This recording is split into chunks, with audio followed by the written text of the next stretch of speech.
کہ اللہ تعالیٰ بری بات کے اعلان کو پسند نہیں کرتا،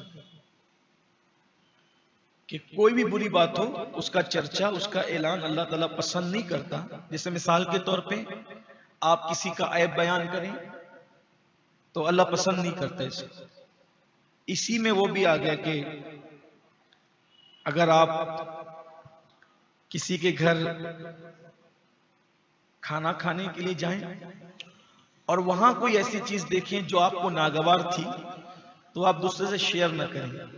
یہ آیت کا شان نزول، اب شان نزول آپ سمجھ گئے نا کہ کسے کہتے ہیں۔ اس آیت کا شان نزول میں سے ایک یہ بھی ہے کہ ایسا ہوا کہ ایک شخص جو ہے وہ ایک صاحب کے یہاں مہمان بنا اور اس نے حتی المقدور کوشش کی کہ اس کی میزبانی میں کوئی کمی نہ ہو، بہت جتن کیے کہ بھئی مہمان خوش ہو کے جائے،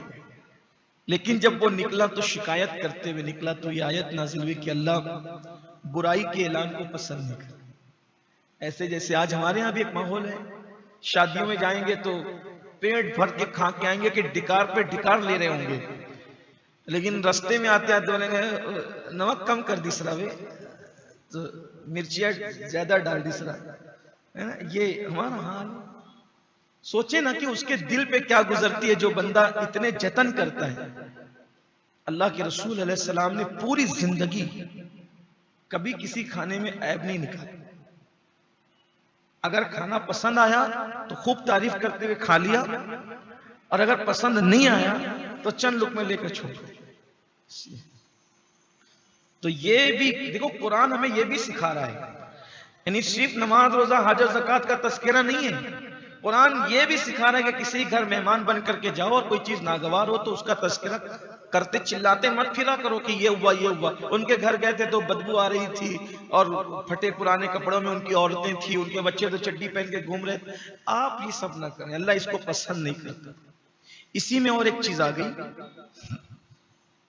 کہ کسی کا بھی پوشیدہ حال اگر آپ کو پتا چل جائے اس کا اعلان نہ، یعنی اس کے چرچے مت کیا کرو۔ اگر کسی کا عیب معلوم پڑے تو کوشش کرو کہ پردے ڈال۔ مجھے اس پر ایک بہت خوبصورت حدیث یاد آتی ہے اور طبیعت مچل جاتی ہے کہ دین سیکھ لیں تو اس کے فائدے کتنے۔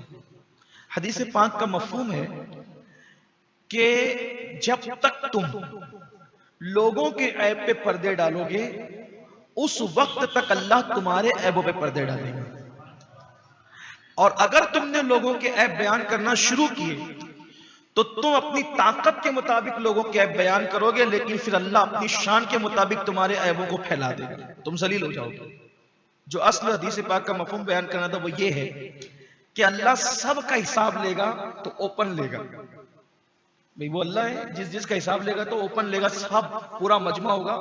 کروڑوں اربوں خربوں کی تعداد میں سب لوگ ہوں گے اور سب کا حساب ہو رہا ہوگا۔ لیکن کچھ لوگ ایسے ہوں گے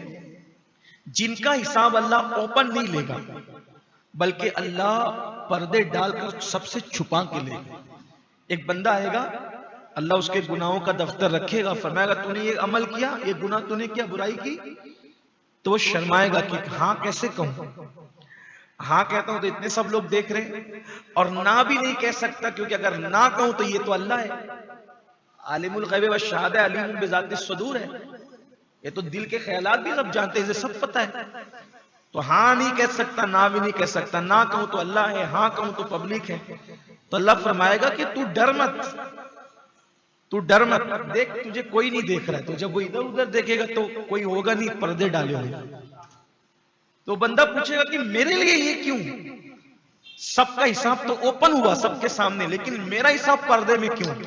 تو بیان کیا جائے گا بندے تو دنیا میں لوگوں کے عیبوں پہ پردے ڈالتا تھا، اس لیے آج تیرے عیبوں پہ بھی ہم نے پردے ڈالے، اور چونکہ تو لوگوں کے عیبوں پہ پردے ڈالتا تھا اس لیے تو اتنا کہہ دے کہ یہ تو نے کیا ہے، وہ کہے گا میں نے کیا، اللہ کہے گا کرنا تیرا کام تھا، بخشنا میرے کرم پر ہے، جا میں نے تجھے بخشا۔ وجہ کیا بنی؟ صرف لوگوں کے عیبوں پہ پردے، عیب پہ پردے ڈالنے کی بھی کیسی عادت تھی۔ ایک محفل سجی ہوئی تھی، کیسے عیبوں پہ پردے ڈالا دیکھو، محفل سجی ہوئی تھی، اچانک بدبو اٹھی۔ آپ سمجھ سکتے ہیں کہ اگر اچانک کسی کے پیٹ کی گیس خارج ہو گئی ہوگی اور اس میں بدبو تھی تو بدبو اٹھی، کچھ لوگ تھے بیٹھے۔ اب ایسا کبھی ہوتا ہے تو ہمارے یہاں محفل میں اگر ایسا فطرت ہے، یہ کوئی ہنسنے کی بات نہیں، بری بات بھی نہیں، فطرت ایسا ہوتا ہے تو لوگ ایک دوسرے کا منہ دیکھتے ہے نا، لیکن وہ محفل تھی صحابہ کی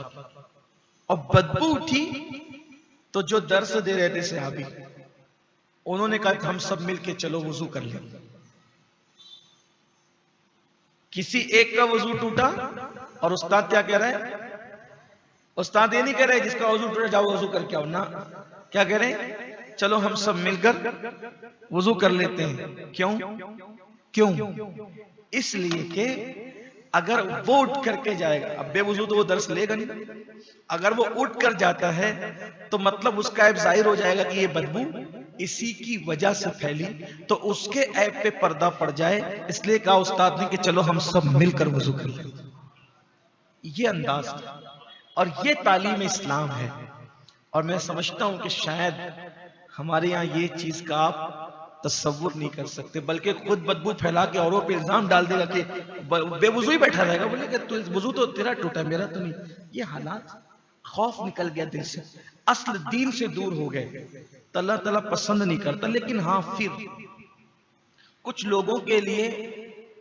رعایت دی گئی کہ بری بات کا اعلان اللہ پسند نہیں کرتا، لیکن اگر کوئی مظلوم ہے